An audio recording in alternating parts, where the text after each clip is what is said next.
بسم اللہ الرحمن الرحیم۔ بہت سے لوگ جادو ٹونے کے معاملے میں افراط و تفریط کا شکار ہیں۔ کچھ جو اس پر حد سے زیادہ یقین کرتے ہیں وہ اپنی ہر پریشانی کا ذمہ دار جادو ٹونے کو قرار دیتے ہیں۔ ایسے لوگوں کی باتیں سن کر یوں لگتا ہے گویا معاذ اللہ پاک نے یہ کائنات بنا کر جادوگروں کے رحم و کرم پر چھوڑ دی ہو، اور جو اس کے برعکس ہوتے ہیں ان کے مطابق جادو جیسی کسی چیز کا وجود نہیں ہوتا، اور ایسی باتیں محض ایک ڈونگ ہیں۔ حالانکہ جادو سے متعلق حقیقت ان دو انتہاؤں کے درمیان میں ہے۔ بطور مسلمان ہمارے لیے جادو کی تاثیر کو ماننا ضروری ہے، کیونکہ یہ براہ راست قرآن مجید اور متعدد صحیح احادیث سے ثابت ہے۔ جب کوئی جادوگر کسی پر جادو کرتا ہے تو یوں سمجھیں کہ جادوگر نے غلاظت اور گندگی اٹھا کر اس کی طرف پھینک دی۔ اب یہ متعلقہ شخص پر ہے کہ وہ اس غلاظت سے کس قدر متاثر ہوا۔ صرف اس کی ذات متاثر ہوئی یا اس کی فیملی بھی متاثر ہوئی یا پھر اس کی رہائش گاہ بھی اس پلیدگی کا شکار ہوئی، اور اگر ہوئی تو کس قدر ہوئی۔ اب اگر متاثرہ شخص اس گندگی کو ہٹانے کا بندوبست نہیں کرتا تو یہ اپنی نحوست پھیلانا شروع کر دیتی ہے، جس کے کئی قسم کے نحس اثرات ہوتے ہیں۔ اب اس گندگی کو ہٹانے کے کئی طریقے ہیں، جن میں سب سے بہتر یہ ہے کہ انسان اس طرح کی گندگی صاف کرنے والا آدمی ڈھونڈ کر اس سے صفائی کرائے، اور بعد میں اس گندگی کی نحوست سے جو برے اثرات ہوئے انہیں بھی ختم کر دے۔ دوسری صورت یہ ہے کہ انسان خود جھاڑو اٹھا لے۔ اگر خود صفائی کرے گا تو وقت زیادہ لگے گا، کیونکہ اس طرز کی صفائی کا عام انسان کو تجربہ نہیں ہوتا، اس لیے اسے ایسی صفائی کرنے کے ماہرین سے پوچھنا چاہیے کہ یہاں کون سا صرف یا صابن کتنی مقدار میں کتنے دن تک استعمال کیا جائے گا تو مکمل صفائی ہوگی۔ جو شخص جادو کا شکار ہونے کے باوجود اس کا علاج نہ کرے، اس کی مثال ایسی ہے جیسے کوئی آپ پر غلاظت پھینکے اور آپ کہیں کہ میں اس غلاظت کو صاف نہیں کروں گا۔ اگر کوئی بار بار جادو کرے تو آپ کہیں کہ میں بار بار علاج کیوں کرواؤں، میں تو صرف ایک بار غلاظت صاف کروں گا۔ حالانکہ صفائی نصف ایمان ہے، اور حدیث پاک میں صفائی کا لفظ استعمال ہوا ہے۔ یہ وضاحت نہیں کی گئی کہ ظاہری صفائی ہو یا باطنی یا روحانی۔ جادو ٹونے کے معاملے میں بہت سی غلط فہمیاں بھی بہت عام ہیں۔ مثال کے طور پر ایک شخص کہتا ہے کہ مجھ پر کوئی جادو نہیں ہو سکتا، میں تو 5 وقت کی نماز پڑھتا ہوں۔ دوسرا کہتا ہے کہ مجھ پر نہیں ہو سکتا، میں تو فلاں سلسلے میں بیعت ہوں، فلاں بزرگ سے میری نسبت ہے، فلاں تحریک سے میرا تعلق ہے۔ ایسے لوگ بھول جاتے ہیں کہ تمام کائنات سے افضل ہستی محمد صلی اللہ علیہ وسلم پر بھی جادو کا اثر ہو گیا تھا، اور قرآن مجید یا حدیث پاک کی کسی کتاب میں یہ نہیں لکھا کہ 5 وقت کے نمازی یا کسی بزرگ سے نسبت رکھنے والے پر کوئی جادو اثر نہیں ہو سکتا، بلکہ میرے مشاہدے کے مطابق جو شخص دین کا کام زیادہ کرتا ہے اس پر جادو بھی 1 سے زیادہ مرتبہ کیا جاتا ہے۔ اب بات ہے جادو سے متاثر ہونے کی، تو یہ ضرور ہوتا ہے کہ آپ کا تعلق جتنی بڑی بزرگ ہستی سے ہوتا ہے، آپ اس کے بتائے ہوئے اوراد و وظائف جس قدر باقاعدگی سے کرتے ہیں، اتنا ہی جادو آپ پر کم اثر انداز ہوگا۔ یعنی یہ ہو سکتا ہے کہ جادو آپ کو مارنے کے لیے کیا جائے، مگر آپ اس کے اثر سے محض معمولی بخار کا شکار ہو جائیں۔ یہ بات بھی یاد رکھنے کے قابل ہے کہ صوفی، بزرگ اور عامل یا روحانی معالج میں فرق ہوتا ہے۔ عام طور پر روحانی معالج کو بہت بڑا پیر سمجھ لیا جاتا ہے، حالانکہ وہ صرف ایک عامل یا معالج ہے جس کا تعلق عملیات کے شعبے سے ہے، جبکہ تصوف اور سلاسل اس سے بالکل مختلف شعبہ ہے۔ پرانے زمانے میں آبادی کم تھی، بیماریاں کم تھی تو دوائیاں بھی کم تھی، حکیم اور ڈاکٹر بھی کم تھے۔ آج بیماریاں زیادہ ہیں تو دوائیاں اور ڈاکٹر بھی زیادہ ہیں۔ اب اگر کوئی شدید بیماری میں مبتلا شخص ڈاکٹر کو کہے کہ میں صرف سیرپ یا گولی کھاؤں گا، نہ انجیکشن لگواؤں گا، نہ ہی آپریشن کرواؤں گا، تو اسے کوئی دانش مندی نہیں کہے گا۔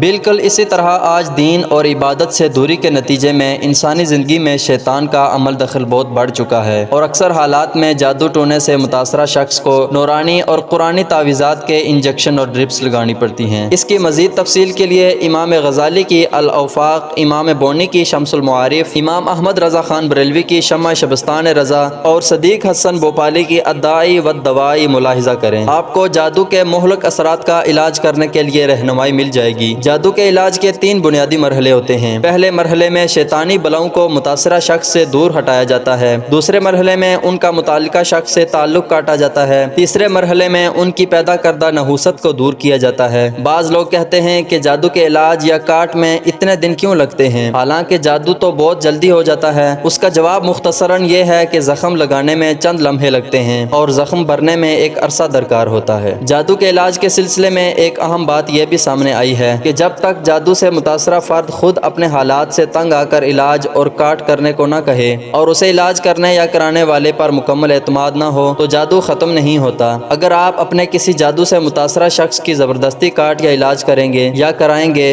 تو وہ نہ تو آپ کا دیا ہوا علاج صحیح طریقے سے استعمال کرے گا اور نہ ہی آپ کی بتائی گئی ہدایات پر عمل پیرا ہوگا، جس کے نتیجے میں شیطانی چیزیں اسے مزید پریشان کریں گی اور وہ آپ سے بزرگوں اور عاملوں معاملوں سے اور جادو کی کاٹ اور علاج سے بدظن ہو کر اپنی باقی ماندہ زندگی شدید پریشانی میں گزار دے گا۔